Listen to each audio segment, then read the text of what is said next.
छोटे छोटे बच्चे हैं, इनके पालन पोषण कौन जाएगा, पढ़ाई लिखाई का खर्चा कौन उठाएगा दिन इसका? फैल गया भाई 3 दिन से।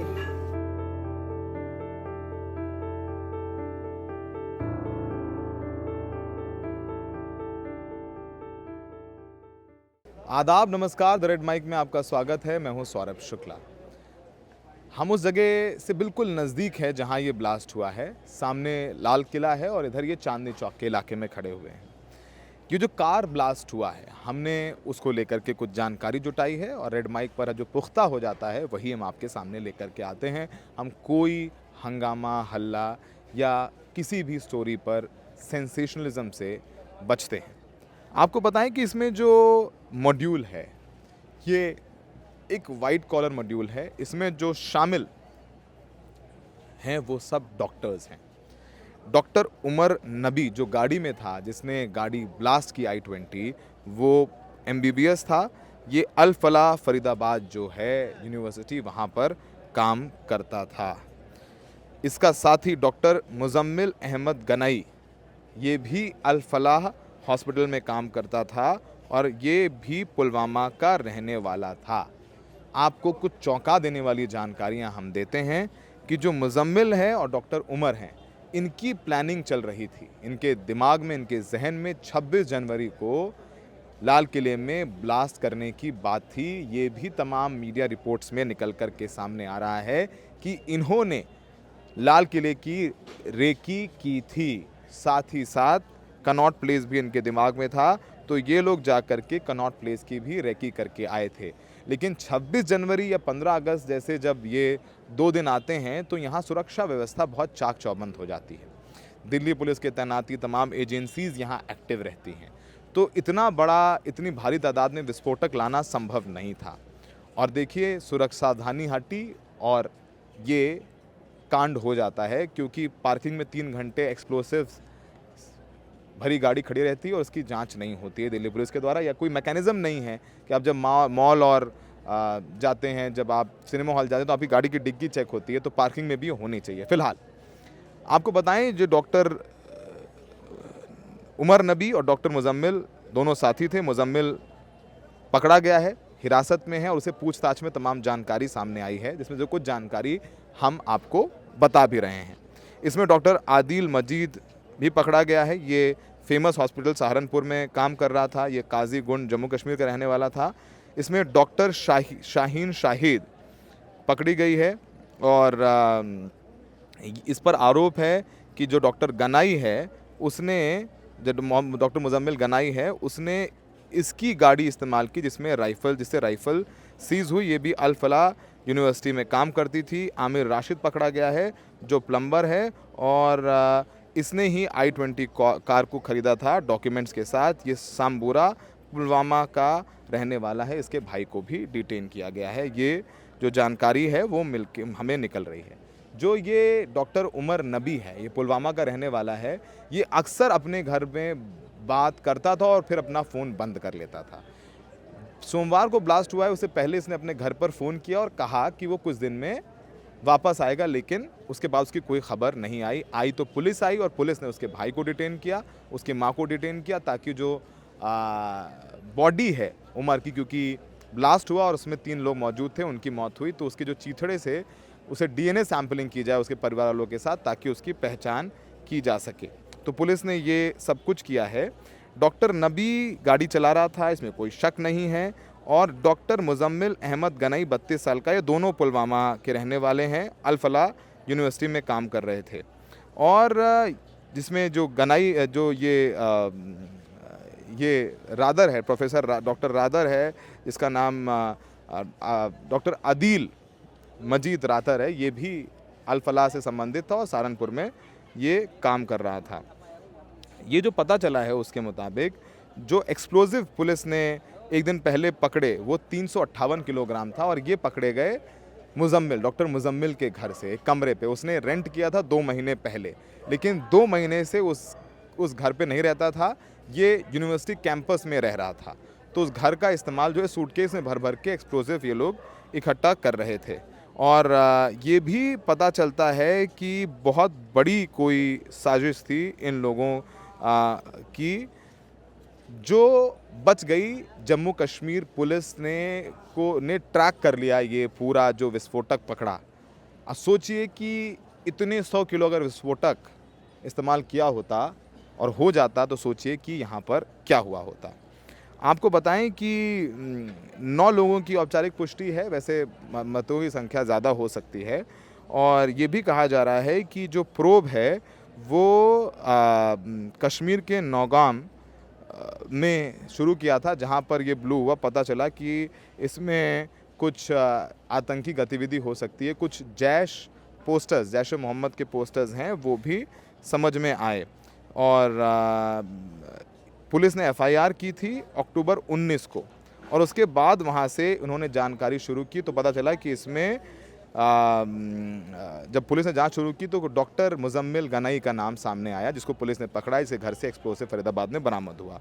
वहीं से ये पूरी जानकारी निकल कर के सामने आई और पुलिस डॉक्टर रादर तक भी पहुंची। और डॉक्टर उमर जो है वो भी फरीदाबाद में था, और उसको पता चल गया कि शायद पुलिस आ रही है, तो वो मौके से फ़रार हो गया, मौके से चला गया। ये भी पता चला कि जो डॉक्टर गनई है, उसके जो रेंटेड हाउस था, उसे 350 किलोग्राम एक्सप्लोसिव बरामद हुआ है। और कुछ एक्सप्लोसिव शायद उमर के पास था, उसने अपनी गाड़ी में रखा और फिर वो कैनॉट प्लेस के पास कुछ ईस्ट दिल्ली भी गया और फिर आकर के उसने यहाँ डेटोनेट किया। खुद किया या हो गया पैनिक में, वो हम नहीं कह सकते हैं। आपको बताएं, नवंबर 9-10 को फरीदाबाद पुलिस के साथ जम्मू कश्मीर पुलिस ने ये रेड की और ये एक्सप्लोसिव और डेटोनेटर्स, टाइमर्स और बॉम्ब बनाने की दूसरी सामग्रियां भी पुलिस ने वहां से जब्त की हैं। आपको बताएं कि एक्सप्लोजन को लेकर अलग थ्योरीज हैं। हो सकता है कि ये पैनिक में घबरा करके हो गया, डेस्परेशन में हो गया, ये हम नहीं कह सकते हैं। और ये रेड फोर्ट पर आया, और क्योंकि ये भी पुलिस कह रही है कि क्रेटर नहीं हुआ, मतलब विस्फोट हुआ तो गड्ढा नहीं हुआ, तो वो भी कई एंगल से जांच की रही, क्योंकि कोई प्रोजेक्टाइल्स या जो शार्पनल होते हैं, जो छर्रे होते हैं, या कुछ ऐसा रिकवर नहीं हुआ। तो पुलिस लग रहा है कि शायद ये जल्दी में किया गया ब्लास्ट है, क्योंकि अमूमन अगर प्लान्ड अटैक होता तो शायद ये शार्पनल्स होते हैं, गड्ढा होता और एक्सप्लोसिव इस्तेमाल होता। अभी हम नहीं कह सकते हैं। पुलिस जो है, मल्टीपल एजेंसीज काम कर रही हैं और ये लिंक स्टैब्लिश कर रही हैं कि इसमें जो डॉक्टर्स हैं जिनको पहले पकड़ा गया एक्सप्लोसिव के साथ, वो इसमें शामिल थे, क्योंकि डॉक्टर उमर और डॉक्टर मुजम्मिल गनई ये एक ही गांव के हैं और दोनों ही पुलवामा के कोयल गांव के रहने वाले हैं और दोनों साथ में काम कर रहे थे। चौथी डॉक्टर आपको पता है लखनऊ से हैं, डॉक्टर शाहिदा, उनके बारे में भी हम आपको बताएं। डॉक्टर शाहीन शाहिदा, उनका भी जो है नाम निकल कर के सामने आया है। और जो जानकारी है उसके मुताबिक गाड़ी से शाहिदा की इलीगल वेपन भी मिला था, उनकी गाड़ी भी वहीं पर खड़ी थी। अब परिवार कह रहा है कि उन्हें नहीं पता कि उनकी बेटी या उनकी बहन इस पूरे मामले में संदिग्ध है और पूछताछ चल रही है। ये पूरा इलाका आप देखेंगे सैनिटाइज्ड है। अब सोचिए कि ये आप यहाँ पर खड़े हैं, अगर आप दिल्ली आए हैं पहले कभी और दिल्ली को जानते हैं, तो ये कितना हाई सेंसिटिव जोन है। यहाँ पर लाखों लोग हर रोज़ आते हैं, लाल किले को देखने आते हैं, चांदनी चौक में शॉपिंग करने आते हैं। यहाँ इतना बड़ा पीछे पुरानी दिल्ली है, जामा मस्जिद है, ये सब कुछ यहाँ पर होता है, लोग आते हैं। और यहाँ पर इतना बड़ा सिक्योरिटी फेलियर हुआ है, उसकी जिम्मेदारी किसकी है वो अभी तक नहीं तय की जा रही है। अब अभी तक ऑफिशियली बिल्कुल सब कुछ शांत हैं। दिल्ली पुलिस कह रही है कि हम इस पूरे मामले में जांच कर रहे हैं और जांच के बाद बताएंगे कि हम अपनी जांच में कहां तक पहुंचे हैं। हम लोग लगातार उन चश्मदीदों से भी बात करते हुए आए हैं जो यहाँ पर मौजूद थे। इस पूरे मामले में कुछ रिएक्शंस आ रहे हैं, वो आपको सुनवा दें, लेकिन हमने आपको बताया कि क्या मॉड्यूल था। डॉक्टर शाहिदा अल-फलाह यूनिवर्सिटी में पढ़ा रही थी, वहाँ डॉक्टर भी थी, उन्होंने अपना MBBS और MD इलाहाबाद से किया है। डॉक्टर मुजम्मिल गनई, वो भी अल-फलाह यूनिवर्सिटी में डॉक्टर था, डॉक्टर उमर नबी, ये भी डॉक्टर अल-फलाह यूनिवर्सिटी में है। यूनिवर्सिटी का भी एक बयान आया है, उनका कहना है कि कोई भी एक्सप्लोजिव उनकी यूनिवर्सिटी से नहीं पकड़ा गया है, उनकी यूनिवर्सिटी का कुछ लेना देना नहीं है। वो इस पूरे मामले में अपना पक्ष साफ करते हुए नज़र आते हैं कि उनको नहीं पता था कि उनकी यूनिवर्सिटी में काम करने वाले लोग ये सब सारे काम कर रहे हैं। साफ तौर पर अल-फलाह यूनिवर्सिटी का कहना है यूनिवर्सिटी के तौर पर उनका इस पूरे मामले में कोई लेना देना नहीं है। कुछ रिएक्शन सुन लीजिए जो इस मामले से जुड़े हुए हैं, जो अब तक आए हैं। कब पता लगा आपके भाई की? मुझे जब पता लगा, मुझे जब लाल किले पे बम ब्लास्ट हुआ, जब मुझे पता लगा तो मैंने फ़ोन करा उससे, तो उसका कॉल नहीं लग रहा था, तो मैं घबराने लगी। मैंने घबराने के बाद अपनी भाभी को कॉल करा, मैंने कहा जुम्मन का कोई अता पता है? उन्होंने कहा नहीं, कोई अता पता नहीं। मैं लाल किले पे गई, लाल किले पे जाने के बाद मैंने पूरा छानबीन करा, तो हमें कहीं से कहीं तक पता नहीं चला। उसका जहाँ रिक्शा चलाता था, रिक्शे में वो लगी हुई थी GPS जो होती है वो लगी हुई थी, उसकी GPS का लोकेशन जो होता है वहीं का दिखा रहा था। बॉडी कैसी मिली थी आपको? बॉडी तो हमारे भाई का ना सर था, ना हाथ था, ना पैर था, कुछ भी नहीं था। बस ये हिस्सा यहाँ से यहाँ तक, ये हिस्सा हमारी पहचान हमने इस तरह से करा, जो कपड़ा वो घर से पहन के निकला था उसी कपड़े से हमारे भाई की पहचान हुई है। कितने बच्चे हैं आपके भाई के? हमारे भाई के 3 बच्चे हैं, छोटे छोटे बच्चे हमारे भाई के, उनकी बीबी भी विकलांग है। अच्छा, सरकार ने जो कल कहा कि जो इस दिन जा चुके हैं उनको 10 लाख रुपए मिलेंगे, तो कोई आया? अभी तक तो सरकार की तरफ से कोई भी नहीं आया हमारे पास, नहीं किसी ने दिलासा दिया, नहीं अभी तक तो कोई भी नहीं आया हमारे पास।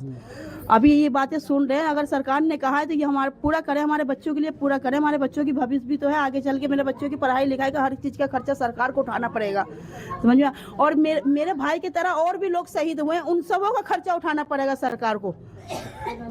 चाहिए था कितने बच्चे यतीम हुए, किसी का बाप का साया उड़ गया, किसी की माँ का साया उड़ गया, किसी के बच्चे मर गए, वहाँ पर हुआ तो ये बहुत गलत हुआ है। ठंड में सर्दियों में आराम कर करके मेरा भाई चला गया, पता इन बच्चों का क्या होगा, अपने बच्चों किसके पास जाए, किससे कहे? कोई इस काबिल ना है, सारे भाई उस लायक नहीं है, मेहनत मजदूरी करने लायक, वो पेरेंट्स के पास जाएगा ही, बताओ। उसके तो बेचारे की बात ही सच्ची है। मेरी बूढ़ी माँ है, ये छोटे छोटे बच्चे हैं, इनके पालन पोषण कौन जाएगा, पढ़ाई लिखाई का खर्चा कौन उठाएगा? दिन बहल गया भाई 3 दिन से। मेरे भाई के साथ बहुत गलत हुआ, गोश्त का लोथरा लेके आई हूँ मैं, पूरा का पूरा बॉडी में लेके आई हूँ मैं उसका, तो बहुत परेशानी है। कहीं तक छानबीन कर करके इधर उधर धक्के खाने पड़े, 16 पर को कॉल करे, पुलिस वाला भी नहीं सुन रहा, कोई मीडिया वाला भी नहीं सुन रहा, कौन हमारी आवाज पहुंचाएगा? वोट लेने के तो सरकार बहुत जल्दी आ जाते हैं। You can when Mumbai blast was happened, I think you people was remembering, then Home Minister was resigned that point of time. When UPF was in power, Mumbai blast was happened, that point of time, taking the moral responsibility of security, then Home Minister resigned. Now this is in the national capital, not in the Mumbai. This was happened in the national capital. Serious security failure was happened there. Our Home Minister every time saying in the Parliament that here there is no riots, there is no blasts, we are free from all these things. Lying every time. Now in front of his eyes, very near to his office, this blast was happened. Government should come out with a clear-cut, proper inquiry, and they have to reveal the real reason to the nation. जो परसों दिल्ली में वाकया हुआ, मतलब मेरे पास अल्फाज नहीं उसकी मजम्मत करने के लिए। वहां जो जाने गई, जिन लोगों की जानें चली गई, जिनके जिस तरह से खुदा ना खास्ता जो जिस्म के टुकड़े पड़े थे जमीन पे, लरस जाता है इंसान वो देख के। मगर उससे भी ज्यादा मुश्किल ये है कि उससे हमारी कौम फिर से एक बार दागदार होगी। हमारे नौजवान, पढ़े लिखे नौजवान, डॉक्टर, जो हमारी कौम का सरमाया है, अगर ये सही है, मुझे मालूम नहीं है, अभी इन्वेस्टिगेशन चल रही है, मैं उम्मीद करती हूं इन्वेस्टिगेशन जल्द होगी और साफ सुथरी होगी, मामले की तह तक पहुंचा जाएगा। मगर अगर खुदा ना खास्ता ये बात सही है कि हमारे जो जम्मू कश्मीर के जो सबसे ज़हीन, सबसे ताकतवर दिमाग वाले लोग जो डॉक्टर हैं, अगर वो इसमें मुलव्वस है, तो हमारी कौम के लिए ये बहुत ही बड़ी परेशानी का बात है।